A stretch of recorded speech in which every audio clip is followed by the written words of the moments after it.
तो हम लोग 3D ज्योमेट्री की प्रैक्टिस कर रहे थे। प्रैक्टिस करते करते हम यहाँ तक पहुँच गए और प्रैक्टिस को आगे बढ़ाते हैं।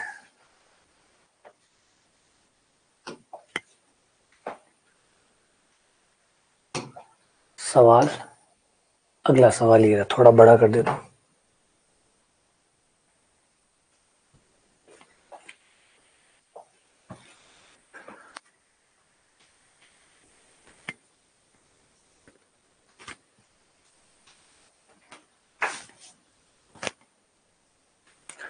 ये सवाल है कि रेखा इसके समांतर और इस बिंदु से जाने वाली रेखा का समीकरण, उस रेखा का समीकरण बताइए जो इसके तो समांतर हो, ये जो लाइन है इसके वो समानांतर जाती हो, इसके पैरेलल हो और इस पॉइंट से पास आउट होती हो, गुजरने वाली रेखा का समीकरण क्या होगा।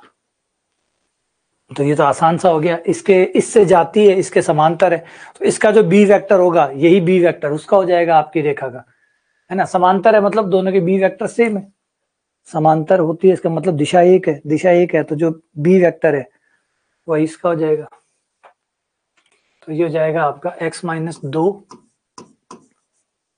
इस बिंदु से जाती है तो बिंदु हो गया 2 3 4, x-2 y-3 z-4 बटा 1 2 3 1 2 3, ये रेखा का समीकरण हो गया। तो आंसर मिला लो, x-1 x-2 y-3 z-4 1 2 3।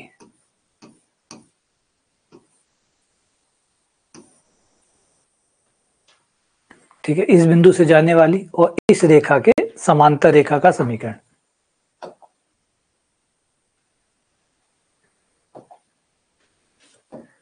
सवाल रिपीट हो गया? नहीं। अब इस बार सवाल सही से पूछा गया, उस टाइम ही थोड़ा सा धमाका किया गया था, इस बार सवाल ठीक से पूछा गया। इस बार अब थोड़ा ठीक है, हमने ऐसा सवाल देख लिया तो हम सावधान भी है। अब हम सावधान भी हो गए कि भाई कई बार हमारे साथ खेल सकता है, इसलिए सावधानी से सवाल को पढ़ना पहले जरूरी है। रेखा समतल के बीच का कोण, इसका मतलब रेखा और समतल के बीच का कोण ही चाहिए, मतलब साइन थीटा वाला सूत्र काम आएगा, है ना। ये बढ़िया चीजें होती है, ये होते एक बार नुकसान खाने के बाद आप बेटर होते हो, है ना। एक गणित का एक थ्योरी आती है ब्लैक बॉक्स थ्योरी, बहुत सुंदर थ्योरी है ब्लैक बॉक्स थ्योरी। आप लोगों ने देखा होगा कि एरोप्लेन के अंदर एक ब्लैक बॉक्स होता है ना, एक ब्लैक बॉक्स होता है जिसे एरोप्लेन के अंदर इनबिल्ट किया जाता है। ब्लैक बॉक्स का मकसद ये होता है कि उसका जो यूज है ब्लैक बॉक्स का ये होता है कि कभी अगर कोई क्रैश हो गया, कोई हवाई जहाज क्रैश हो गया, तो उससे जो इन्फॉर्मेशन है उस समय जो लास्ट मोमेंट पे जो कैप्टन होता है या वो जो निर्णय लेते हैं उन सबको ये पता, क्योंकि क्रैश होने के बाद तो लगभग सब कुछ खत्म हो जाता है, लेकिन जो ब्लैक बॉक्स होता है उसको बहुत बहुत सिक्योरिटी के साथ उसके अंदर इनबिल्ट किया जाता है एरोप्लेन के अंदर। अगर एरोप्लेन पूरा का पूरा नष्ट हो भी जाए तो भी उसका ब्लैक बॉक्स जो है वो सुरक्षित रहे, वो खत्म ना हो, इस तरीके से ब्लैक बॉक्स को रखा जाता है। इसका मकसद क्या है, उसको सारी की सारी इन्फॉर्मेशन को रिकॉर्ड करना, वो जहां पर जो भी बातें हो रही है या जो भी निर्णय लिए जा रहे हैं उसको वो नोट करता है। तो क्या होता है कि जब भी कोई क्रैश हो जाता है, क्रैश होते ही जो ब्लैक बॉक्स होता है उसको बाद में रिट्राइव करके सब कुछ पता किया जाता है कि उस समय क्या क्या हुआ था, और को पायलट ने क्या बोला, पायलट ने क्या बोला, क्रू मेंबर्स ने क्या बोला, उसमें क्या क्या चल रहा था, कौन से निर्णय ले रहे थे वो लोग। तो ये सब कुछ लेके फिर उनको एनालिसिस करके पता करते हैं कि एक्सीडेंट, ये जो क्रैश हुआ है इस क्रैश की वजह क्या है। ठीक है, क्रैश कोई नहीं करना चाहता, ऑब्वियसली बात है, काफी जाने जाती है, काफी लोग मरते हैं, काफी नुकसान होता है, हर तरीके से नुकसान ही नुकसान है। लेकिन ये जो ब्लैक बॉक्स थ्योरी है ये कहती है कि हर एक्सीडेंट, जब कोई क्रैश हुआ है तो उस क्रैश ने हमें इतना कुछ बताया है जिससे आगे की जो यात्रा है वो ज्यादा अच्छी हो पाई है।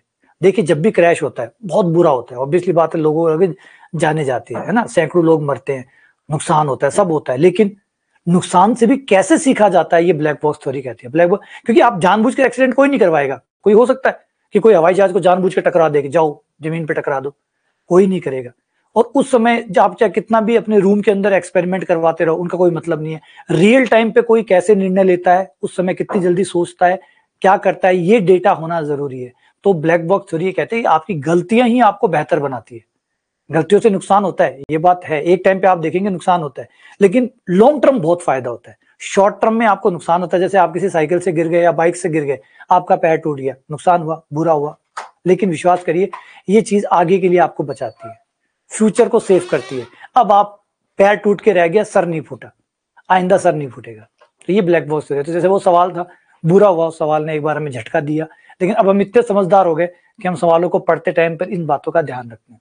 तो ये ब्लैक बॉक्स हो रही है, गलतियां करिए, खूब सारी गलतियां करिए और फिर उनसे सीखिए, ठीक है ना।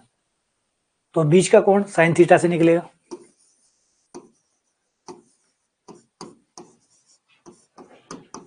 बी डॉट एन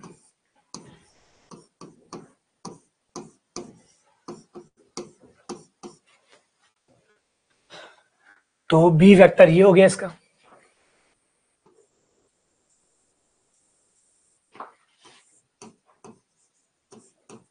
और आपका एन वेक्टर हो गया ये वाले गुणांक 2 - 3 1,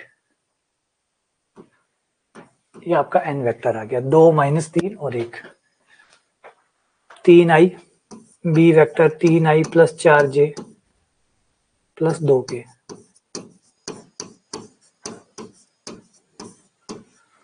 डॉट एन 2i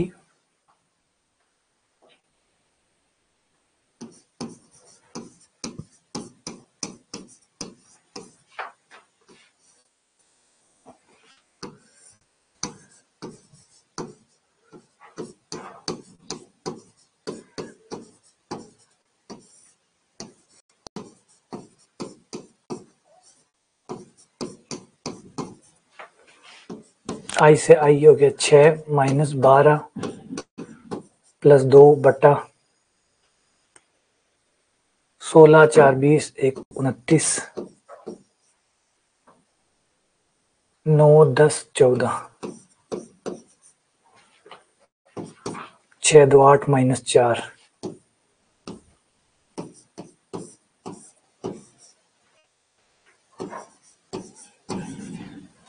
तो ये हो गया 4 बटा √406, साइन इनवर्स 4 बटा √406, ठीक है। अब इसमें आंसर कई लोग दे रहे हैं माइनस का, नहीं, माइनस का नहीं होता, हमारा कोण हमेशा न्यून कोण होता है हमारा कोण हमेशा न्यून कोण होता है अगर साइन में आप माइनस का लोगे तो ये कोण अधिक कोण हो जाएगा, ये आंसर नहीं होगा। याद रखिए, हमारा पहले मैंने कहा था कि कोणों को, कोण कई आते हैं, जैसे 2 समतल काटेंगे, 2 रेखाएं काटेंगे, कई कोण, 2 कोण आएंगे, एक आंतरिक कोण, एक बाह्य कोण। कोण किसको माना जाएगा? जो 90 से छोटा होगा, 90 से छोटा होगा उस कोण को कोण माना जाएगा, ठीक है ना। तो ये याद रखना, इसमें ये भी एक भूल चूक वाली बात रहती है कि कोण हमेशा आपको प्लस साइन थीटा या कॉस थीटा जो है वो प्लस वाला ही लेना है, क्योंकि वो न्यून कोण होगा, वो न्यून कोण होगा, क्योंकि साइन थीटा का मान 0 से 90 के बीच में प्लस आता है, इसलिए आपको प्लस वाला लेना होगा, ठीक है ना। अगला क्वेश्चन, निम्न में से बताइए कौन एक रेखा को निरूपित करता है? इनमें से रेखा का समीकरण कौन सा है? इनमें से 3D में कौन एक रेखा बनाता है? पहला समतल। अब कईयों को लगता है x = 1 जो है ना वो रेखा है, नहीं, समतल है ये समतल है, धोखा मत खा जाना, ये समतल है, प्लेन है ये, x = 1 प्लेन है ये, x + 0 y + 0 z। अगर 3D में बनाओगे ना ये तो प्लेन बनेगा, ये 3D में ये प्लेन बनेगा। अगर मैं सवाल ये 3D में पूछ रहा हूं, देखो x = 1 में भी बड़ा इंटरेस्टिंग बात है, इसका आंसर भी वेरी करता है कि मैं आपसे कहां पूछ रहा हूं, इसके भी 3 आंसर है, मैं कहां पूछ रहा हूं। अगर मैं आपको 1 डायमेंशन में पूछ रहा हूं तो ये एक बिंदु है, 1 डायमेंशन में ये एक पॉइंट है, लेकिन यही चीज मैं अगर आपको 2D में पूछता हूं कि 2D में ये क्या है, तो आप बोलेंगे एक रेखा है। अगर यही सवाल मैं आपसे 3D में पूछूं तो आप कहेंगे एक समतल है, बताओ।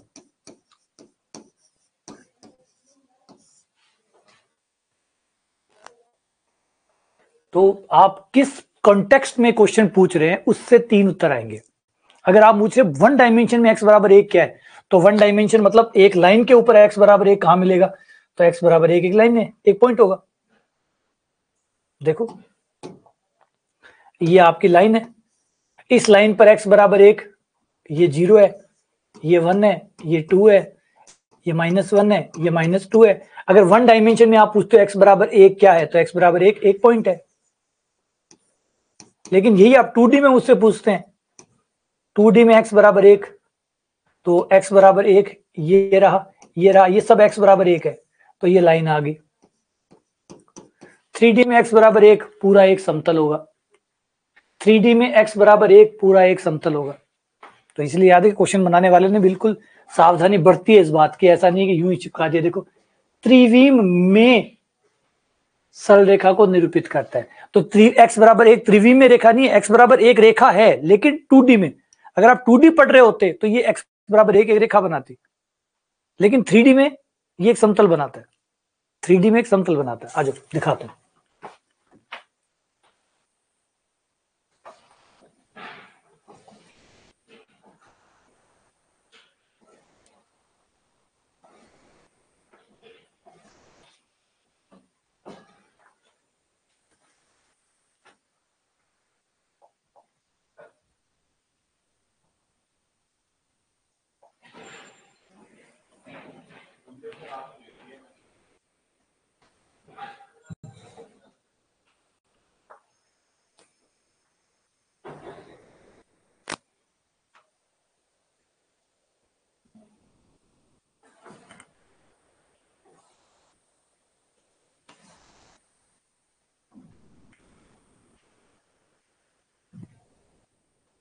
अब ये देखो, दिख रहा है लाइन आ रही है, x बराबर एक रेखा है,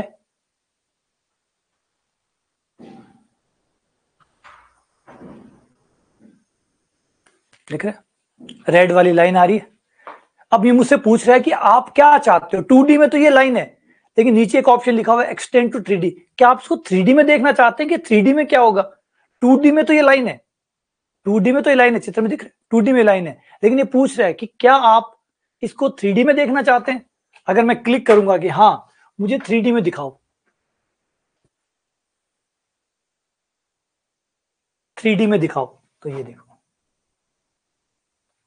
तो आप इसको एक्सप्लेन कर सकते हो कि ऐसा कैसे है कि यही एक चीज 2D में रेखा है, 3D में प्लेन है। क्या मुझे एक्सप्लेन कर सकते हो कि ऐसा क्यों होता है, ऐसा क्यों होता है? क्या आप कल्पना कर सकते हो और बता सकते हो कि ऐसा क्यों होता है कि कोई चीज 2D में एक रेखा है, 3D में एक प्लेन है?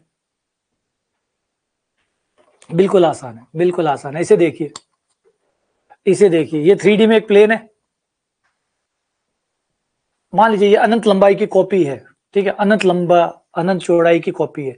लेकिन जैसे ही अगर आप इधर खड़े होकर देखो इधर, तो ये आपको क्या नजर आएगा? एक लाइन,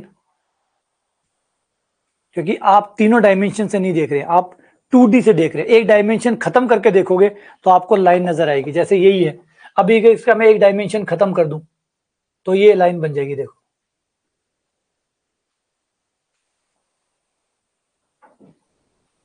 जब 3 डायमेंशन में देखते हो तो आपको वो समतल नजर आता है, लेकिन आप जैसे 2D में देखोगे आपको सिर्फ, अब यहां पे भी आप एक और डायमेंशन खत्म कर दो तो आपको ये बिंदु नजर आएगा, डॉट।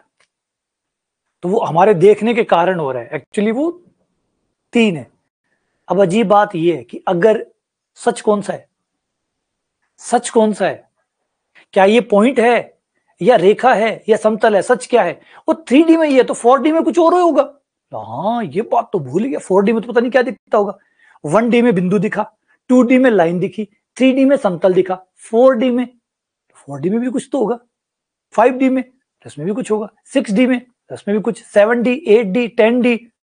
इसका मतलब अब ये बताओ एक्चुअल सच क्या है, इसमें से सही कौन सा है? ये है क्या? x बराबर एक एक्चुअली है क्या? मतलब कुछ भी नहीं है, सब मिथ्या है,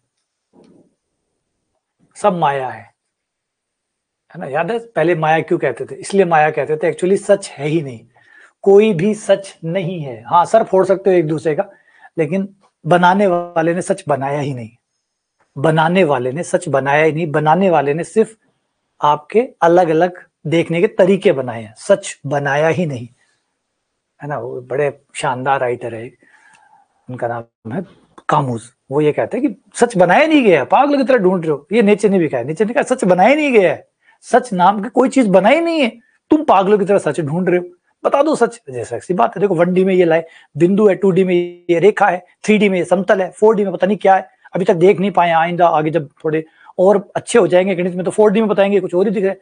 4D में हो सकता है कुछ और दिख रहा हो, 5D में कुछ और दिख रहा हो, 6D में कुछ और दिख रहा हो। अब एक्चुअली में ये है क्या, मतलब डिपेंड करता है आप कहां से देख रहे हो, बस वही सच है। यही एक सच है, जहां से देखोगे अपना अपना सच नजर आएगा, अलग अलग सच है। अच्छा, एक्चुअल में एब्सोल्यूट कौन सा है? एब्सोल्यूट कोई सा भी नहीं है, एक भी पूरा सही नहीं है, हर कोई अपने अपने हिस्से का सही है। ठीक है, चलो आ जाओ। ये समतल है, ये भैया भी समतल है, ये भी समतल है, ये भी समतल है। ये दो समतल है, दो समतल मतलब एक रेखा, दो समतल मतलब एक रेखा। ये रेखा है, क्योंकि देखो बीच में कोमा का चिन्ह आ गया, कोमा का चिन्ह आ गया और दो समतल लिखे हुए हैं। ये पहला समतल, ये दूसरा समतल, दो समतल इक्वल्स टू एक लाइन, दो समतल इक्वल्स टू एक लाइन।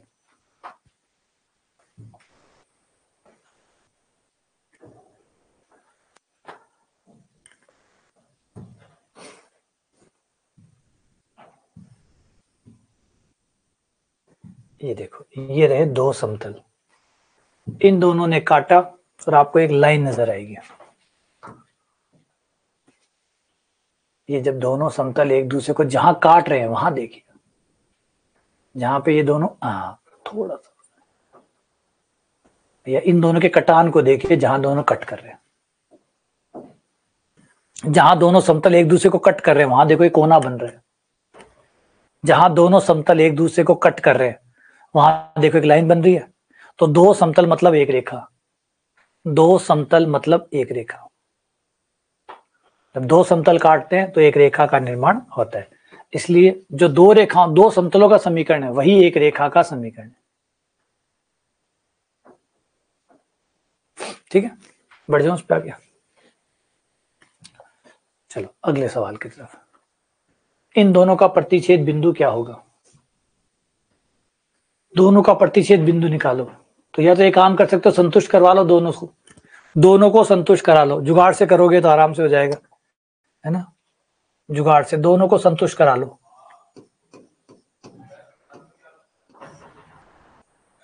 तो 2 3 3, पहले ए ट्राई करें।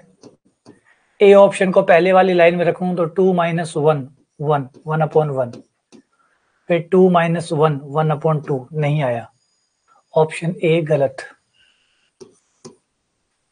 ऑप्शन बी को पहली लाइन में रखूं, 2 को रखते ही 1/1, 3 को रखते ही 2/2, 4 को रखते ही 4 माइनस 3 3/3। लाइन 1 पे काम कर गया, लाइन 2 पे ट्राई करें। 4 माइनस 2 -2/2, फिर 3 माइनस 3/3, फिर 4 माइनस 3/3, काम कर गया 1:1। बी हमारा आंसर आ गया, दोनों को संतुष्ट कर रहा है, तो ये संतुष्ट करवा लो, जुगाड़ है, संतुष्ट करवा लो।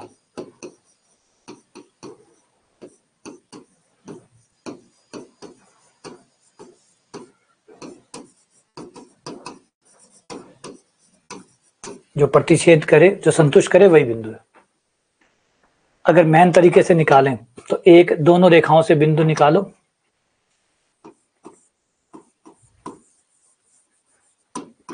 Main method.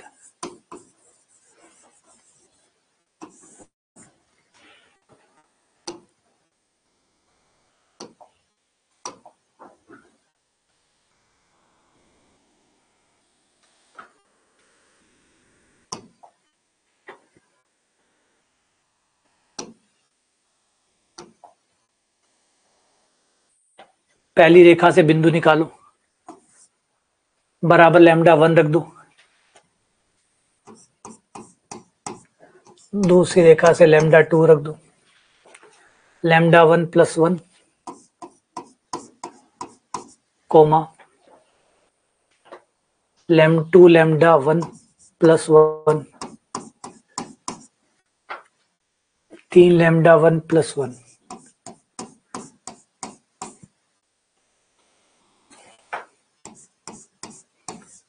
लैम्डा 2 रख के दूसरे वाले से निकालो, प्रतिच्छेद बिंदु तो दोनों पे होगा, तो 2 lambda 2 plus 4, 3 lambda 2 plus 6, 3 lambda 2 plus 7,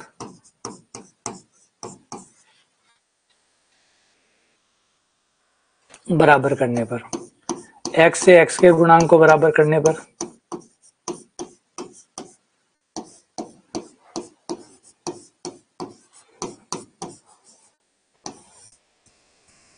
समीकरण नंबर 1,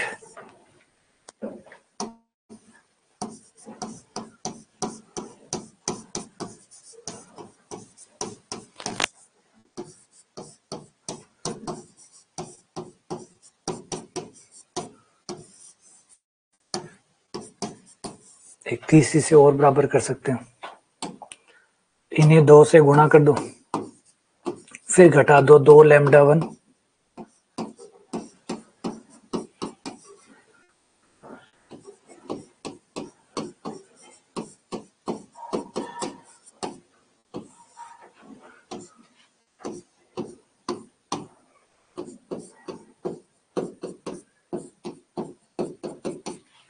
-1, -1 पॉइंट इसमें रखने पर ये आ गया 2, ये आ गया 3, ये आ गया 4, ये आंसर आ गया। ये हो गया आपका मेन तरीका।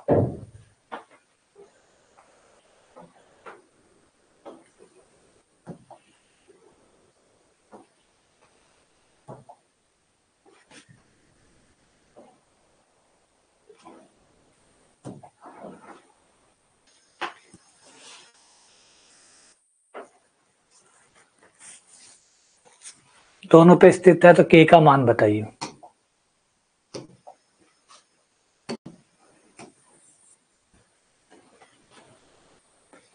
ये रेखा समतल पे स्थित है तो k का मान बताइए। रेखा समतल पे स्थित है, क्या मतलब हुआ? रेखा समतल पे स्थित है, इसका मतलब क्या हुआ?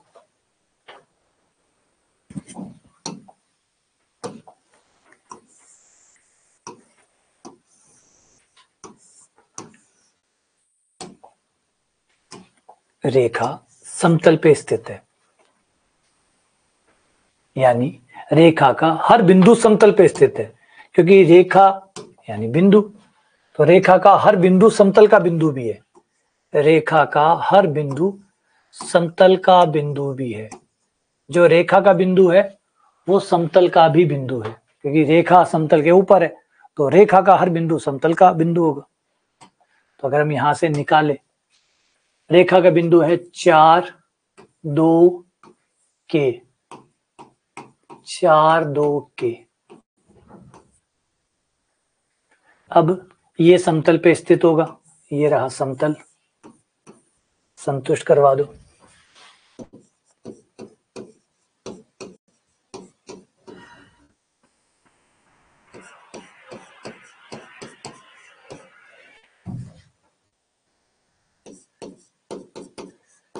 k बराबर 7।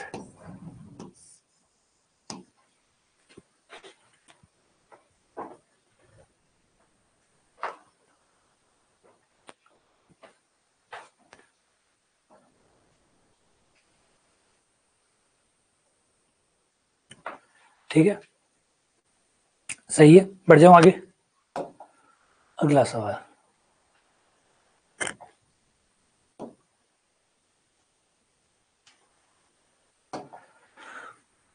ध्यान से सुनना सवाल। सवाल है, इन दोनों रेखाओं को अंतर्विष्ट करने वाले समतल का समीकरण। ऐसा समतल बताइए जो दोनों रेखाओं को अंतर्विष्ट करता हो, ये दोनों रेखाएं उस समतल के ऊपर हो।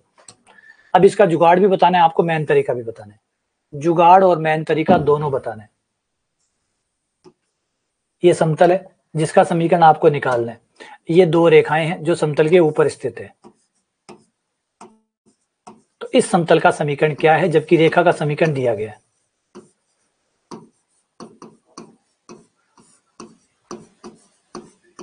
ये क्वेश्चन है।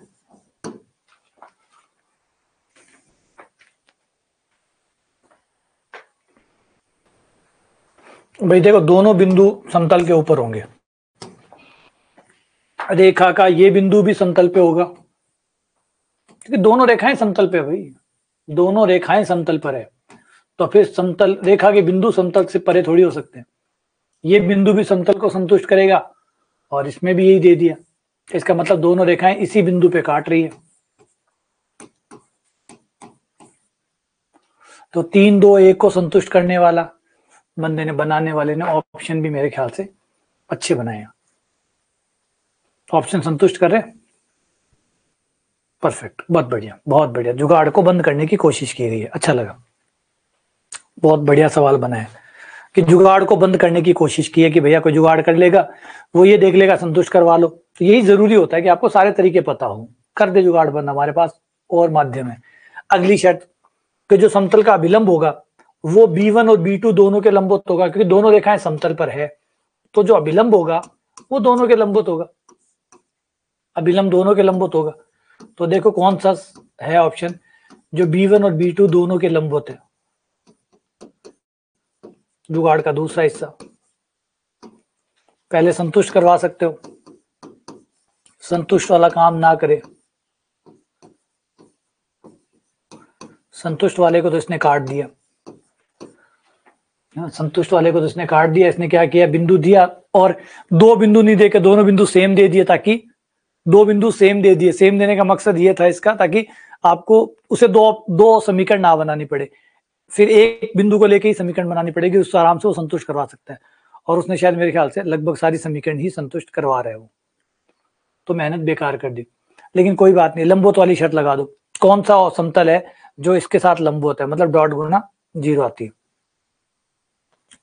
कौन सा लंबवत वाली शर्त कौन पूरी करेगा, तो ये हो गया 0 0 -1, ये इसके साथ पूरी कर रहे हैं। 0 1 ये नहीं कर रहा, ये B2 के साथ नहीं कर रहा, ये B1 के साथ पूरी नहीं कर रहा, ये 1 0 -1 इसके साथ कर रहा है, 1 -1 0 इसके साथ कर रहा है।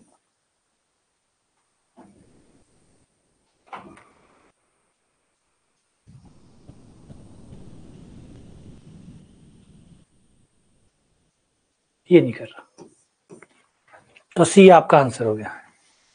इसको थोड़ा ठीक से लिखो, क्योंकि इसमें उल्टा करके लिखा होगा जानबूझ के। ये है -x + y + z बराबर 0। इसको ऐसे लिखो, तो आप ऐसे लिखोगे तो B1 संतुष्ट कर रही है, लेकिन B2 भी कर रही है। अच्छा, B1 B2 दोनों कर रही है, ये लिखने की वजह से गड़बड़ कर रहा था। -1 0 1 संतुष्ट कर रहा है, -1 0 -1 1 0 ये भी संतुष्ट कर रहा है, डी भी कर रहा है। क्या सी कर रहा है, सी को एक बार दोबारा क्रॉस चेक करते हैं। 1 0 -1 कर रहा है, 1 -1 ये भी कर रहा है। तो बंदे ने दोनों ऑप्शन कट कर दिए। जुगाड़, ये देखो, ये ऐसे सवाल बना रहे, सारा जुगाड़ फेल कर दिया, सारा का सारा जुगाड़ फेल कर दिया।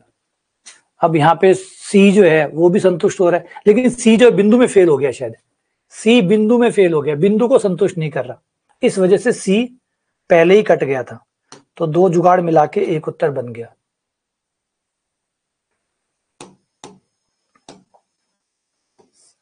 सी बिंदु को संतुष्ट नहीं कर रहा था, इस वजह से पहले राउंड में बाहर हो गया। ठीक है, तो 2 राउंड करवाए इसने, दोनों राउंड में सी तो पहले राउंड में बाहर हो गया था इस वजह से, वरना सी लंबो दोनों के था, सी दोनों के लंबो था, तो खाली लंबो देखते तो सी और डी दोनों बच जाते, लेकिन बिंदु को संतुष्ट करने की वजह से सी पहले गेम से आउट हो गया, डी बच गया। ठीक है, अब हम इसके ऊपर बात करते हैं कि ये तो हो गया हमारे जुगाड़ वाले। अब आ जाते हैं मेन तरीके के ऊपर। मेन तरीका हमारा क्या, विलंब जो है वो दोनों रेखाओं के क्रॉस गुणा से आ जाएगा। मेन तरीका लगाएं तो मेन मेथड लगाएं तो हमारा n जो है वो आ जाएगा B1 और B2 के क्रॉस गुणा से, क्योंकि n B1 और B2 दोनों के लंबवत है, n B1 और B2 दोनों के लंबवत है, तो n जो है वो B1 क्रॉस B2 से आ जाएगा। तो B1 और B2 की क्रॉस गुणा करके n निकाल लो, तो n आ गया I J K 101 110 0 minus 1 minus I 0 minus minus plus J plus के, ये आ गया n।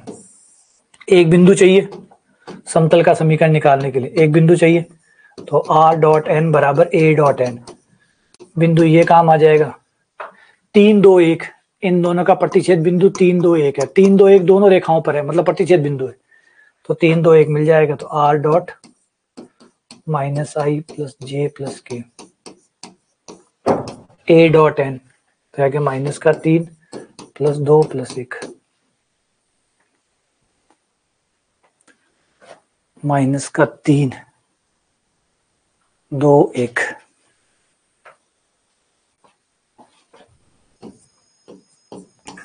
Minus x plus y plus z बराबर 0, या x minus y minus z बराबर 0। यह आपका आंसर हो गया डी।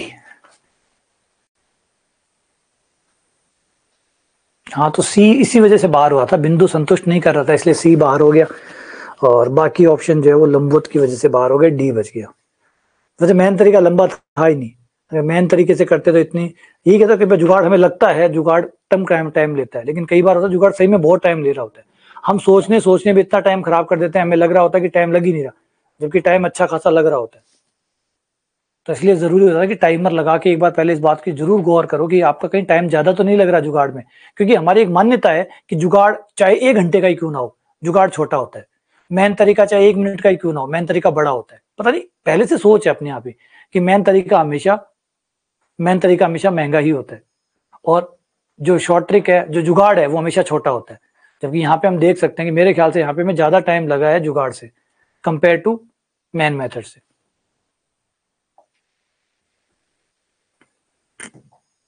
आगे, इस समतल की मूल बिंदु से दूरी ज्ञात करो।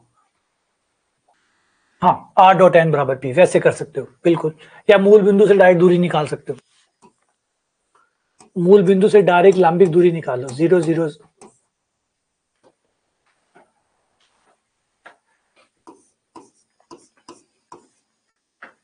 x की जगह 0, y की जगह 0,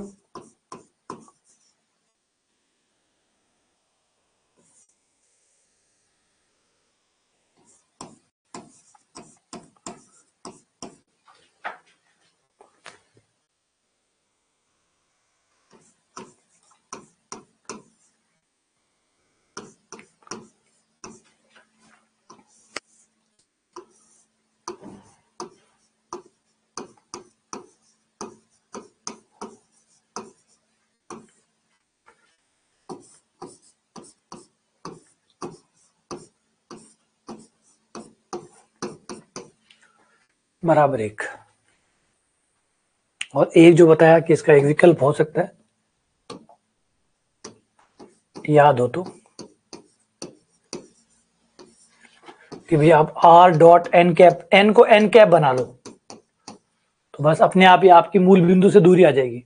आप n को n कैप बना लो, तो n को n कैप बनाने के लिए 7 को पहले उधर ले जाओ, या बाकी समीकरण को उधर ले जाओ, माइनस का 2x माइनस का 6y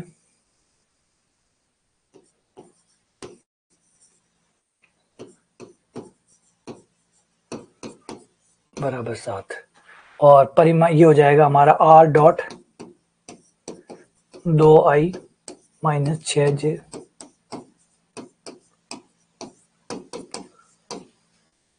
परिमाण का भाग देने पर परिमाण हो जाएगा 36 40 49 और 7 हो गया, 7 का भाग देने पर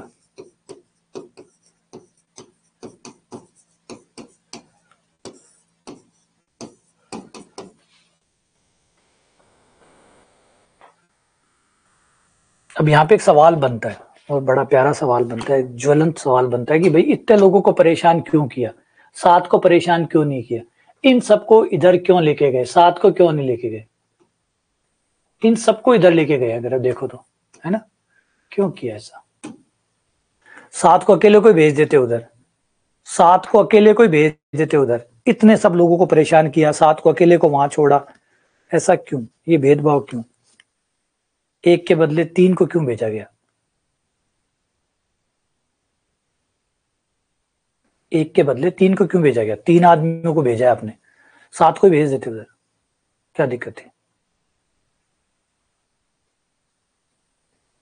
शाबाश, शाबाश अनूप, चंचल, शाबाश, शाबाश अनूप, शाबाश चंचल। कोई और।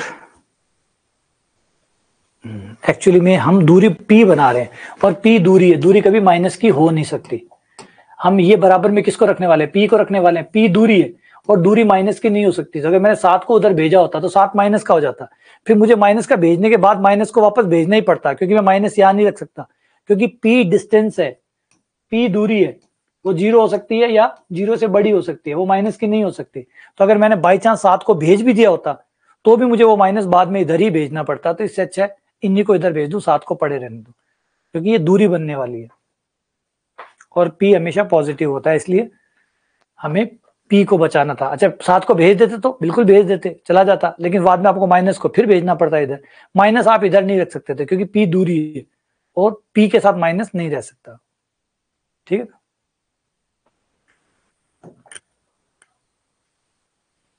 सवाल बढ़िया पूछा गया, ये कंफ्यूजन का फायदा उठाया गया, जो नॉर्मली कंफ्यूज रहते हैं ना,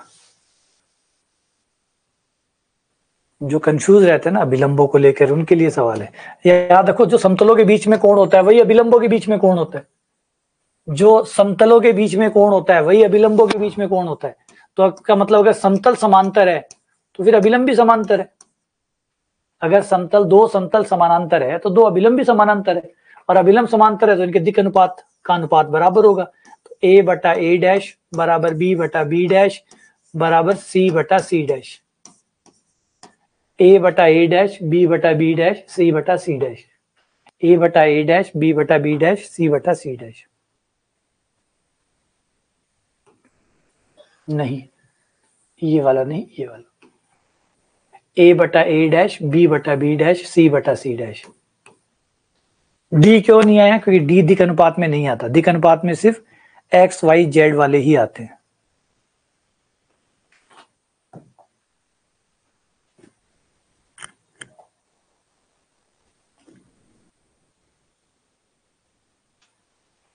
बिंदु 1 2 3 से जाने वाली तथा इस समतल के लंबवत सरल रेखा का समीकरण बताइए। इस समतल के तो लंबवत हो और बिंदु 1 2 3 से जाती हो, एकदम सिंपल क्वेश्चन है।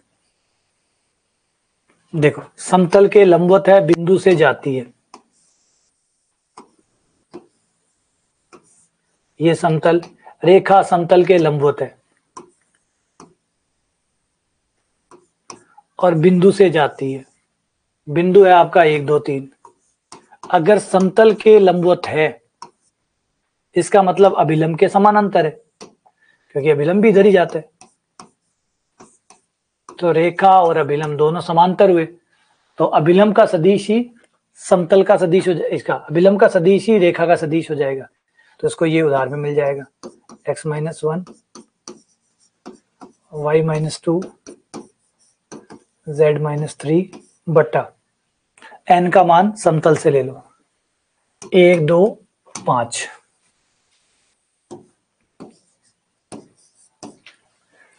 1 2 5, ये आंसर हो गया। x माइनस 1 बटा 1 y माइनस 2, x माइनस 1 बटा 1 y माइनस 2 बटा 2 z माइनस 3 बटा 5। कोई ऐसा है नहीं, कोई सा भी नहीं है। बाकी यहाँ मैच कर रहा है, 1 आ रहा है, 2 आ रहा है, 3 आ रहा है, नीचे 1 आ रहा है, 2 आ रहा है, लेकिन माइनस का 5 आ रहा है, इसलिए नन ऑफ दीज।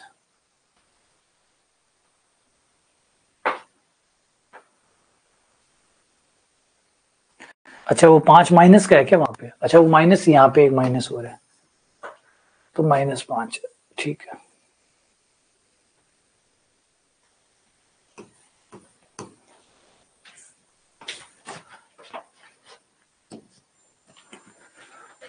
एक 2 -5, ये आंसर हो गया।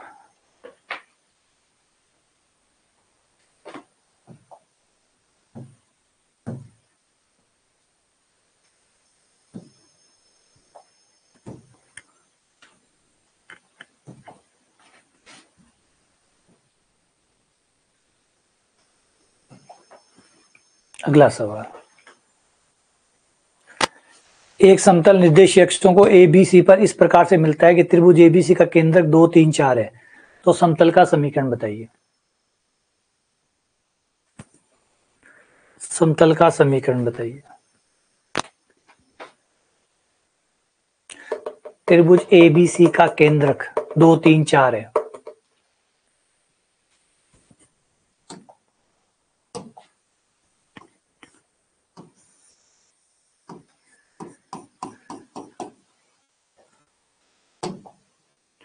समतल एक्स एक्स को ए पर मिलता है, मान लिया निर्देशांक a 0 0 है। वाई एक्स को बी पर मिलता है, मान लिया निर्देशांक 0 b 0 है। जेड एक्स को सी पर मिलता है, माना निर्देशांक 0 0 सी है।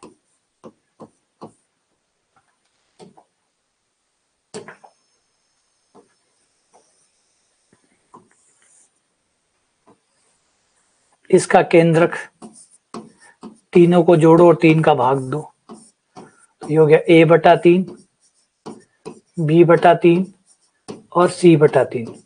और क्वेश्चन ने हमें केंद्रक दिया हुआ है जो कि है 2 3 4, तो ये बराबर हो गया 2 3 4। समतल का समीकरण बन जाता है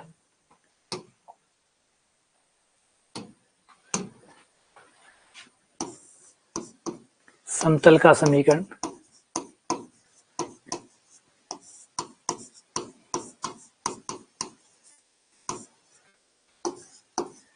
x/a plus y/b plus z/c।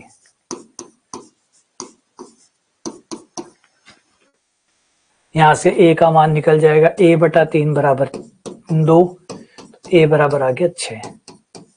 इसी प्रकार b का मान भी, b का मान 9 आ जाएगा, c का मान 12 आ जाएगा। मान रखने पर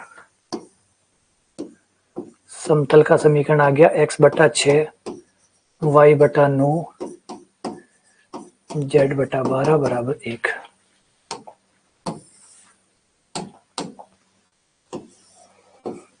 बारह तो ये हो गया 2x, लघुत्तम आ जाएगा हमारा 36। 6x प्लस 4y 3z बराबर 1। 6x plus 4y plus 3z बराबर 36।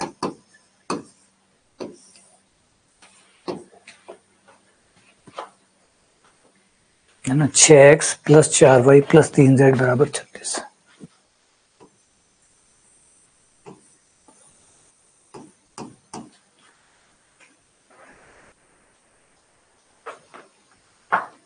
डायरेक्ट सेटिस्फाई चलता नहीं ना।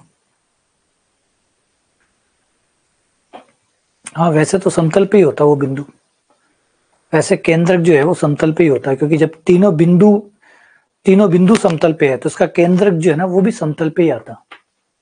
ये बात तो सही है ना। ये बात भी एक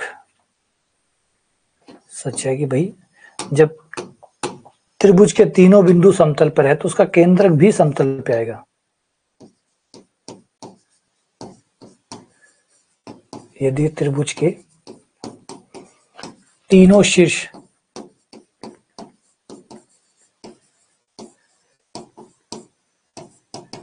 समतल पे है तो फिर तो अंतः केंद्र, परिकेंद्र सब समतल पे आएंगे।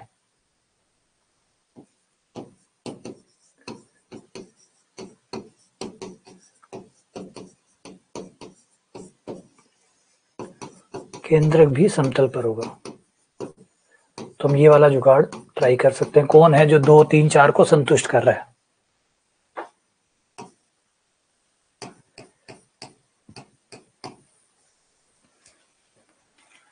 2 3 4 ये हो गया, ये नहीं कर रहा। ये हो गया 8 8 12 20 20 में से 6 गए, ये भी नहीं कर रहा। 6 दुनिया, ये भी नहीं करेगा, ये तो करेगा ही करेगा। तो ये जुगाड़ लगा सकते थे कि भाई संतुष्ट करेगा, क्योंकि जब त्रिभुज के तीनों शीर्ष, सोचो कि त्रिभुज के जो तीनों शीर्ष है अगर वो समतल के ऊपर आ रहे हैं, जैसे आप त्रिभुज बना रहे हैं, अगर त्रिभुज के तीनों शीर्ष फर्श पे हैं तो फिर जो अंतः केंद्र, परिकेंद्र, केंद्रक सब कुछ वो भी तो समतल पे ही बनेगा ना। सारे केंद्रक जितने भी होंगे वो सब भी तो समतल पे ही बनेंगे, तो वो भी समतल को संतुष्ट करेगा। तो इससे आप जुगाड़ कर सकते हैं, ठीक है।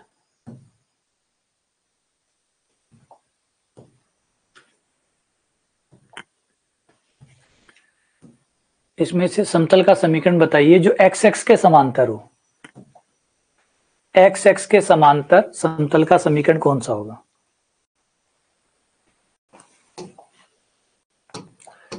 देखो, समतल और एक्स एक्स समांतर है,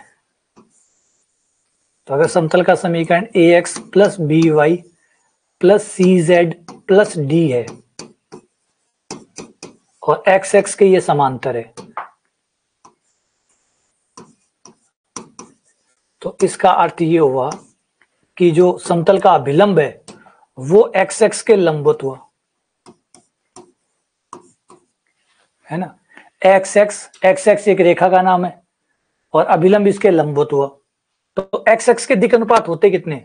एक्स एक्स मतलब आई कैप, एक्स एक्स का बी वेक्टर क्या हो जाएगा? एक्स एक्स का बी वेक्टर केवल आई कैप होगा, आई कैप 0 जे 0 के होता है ना, एक्स एक्स का तो आई कैप ही तो होता है। तो एक्स एक्स की दिशा क्या होगी? एक्स एक्स का वेक्टर क्या होगा? बी बराबर आई 0 जे 0 के। अब ये इसका अभिलंब ये रहा ए बी सी, दोनों की डॉट गुना 0 करो,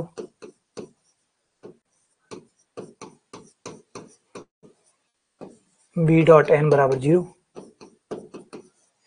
और डॉट गुना करने पर ए बचेगा, बाकी तो वैसे 0 के गुना में बराबर 0, ए बराबर 0। ए का मान 0 आ गया तो समीकरण में क्या बचा? तो B Y plus C Z plus D बराबर 0, ये समतल का समीकरण होगा। बिंदु 0 2 3 से इस रेखा पे लंब डालना है। लंब के जो पाद बिंदु है, तो फुट ऑफ द परपेंडिकुलर, जहां पे लंब खड़ा है रेखा के ऊपर, उसके निर्देशांक बताइए। नहीं,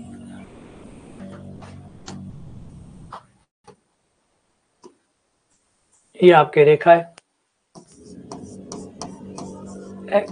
x प्लस 3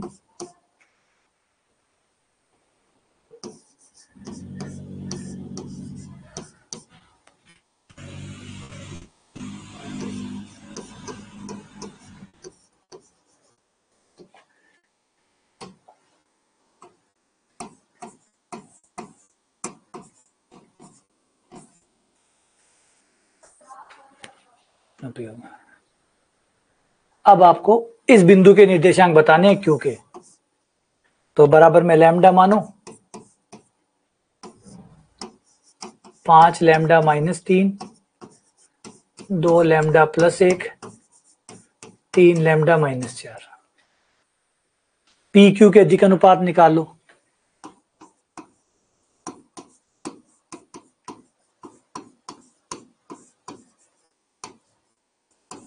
दोनों को घटाओगे तो 5 lambda minus 3 comma 2 lambda minus 1 comma 3 lambda minus 7। 5 lambda minus 3, 2 lambda minus 1, 3 lambda minus 7, दोनों लंबवत होंगे। पी क्यू और रेखा दोनों लंबवत है, P Q dot B vector बराबर 0।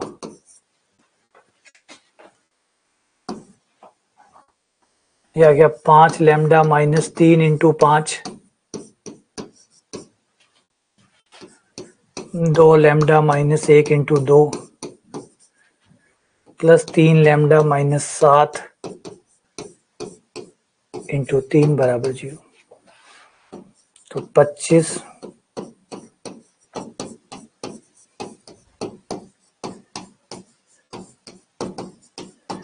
सवाल वही है जो पहले पूछा गया है, 25 9 38।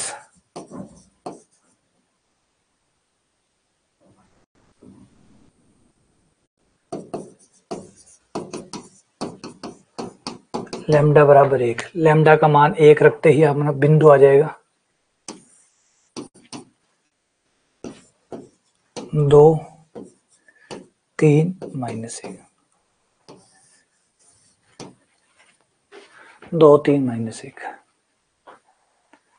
ठीक है, तो इससे आप बिंदु को डायरेक्ट निकाल सकते हैं। अब इसका जुगाड़ भी बता देता हूं। अरे सवाल में बस खाली एक कदम कम था, आप लंब दूरी निकालते आए हो ना, लंब दूरी निकालते हो बिंदु की रेखा से लंब दूरी, तो उस समय जो आप क्यू निकालते हैं वो कौन सा बिंदु होता है? वो लंब का पादित होता है। गौर करो, बस सवाल तो और कम पूछे आपसे, वरना दूरी भी पूछ सकता था कि बताओ लघुत्तम दूरी कितनी है, वो नहीं पूछा उसने सिर्फ पाद बिंदु पूछे आपसे, बस पाद बिंदु निकाल लो। वो जो आप जिस तरीके से आप दोनों को लंबवत की शर्त लगा के लैम्डा निकालते हो, उससे आपको कौन सा बिंदु मिलता है? वही तो बिंदु मिलता है जो 90 डिग्री पे, यानी वो 90 डिग्री का पाद है, वो उसका फुट है। ठीक है, हाँ जुगाड़ करना चाहो जुगाड़ कर सकते हो, जुगाड़ की भी इसमें पॉसिबिलिटी है। जुगाड़ के लिए आप ये कर सकते हो कि आपके पास पॉइंट तो दिया हुआ है ही आपका, ये आपका पी पॉइंट हो गया, और ऑप्शन में से क्यू मानो और पी क्यू डॉट बी बराबर 0 करके देखो, बस ऑप्शन ऑप्शन चलो, है ना, ऑप्शन ऑप्शन चलो, आपको बी आ जाएगा।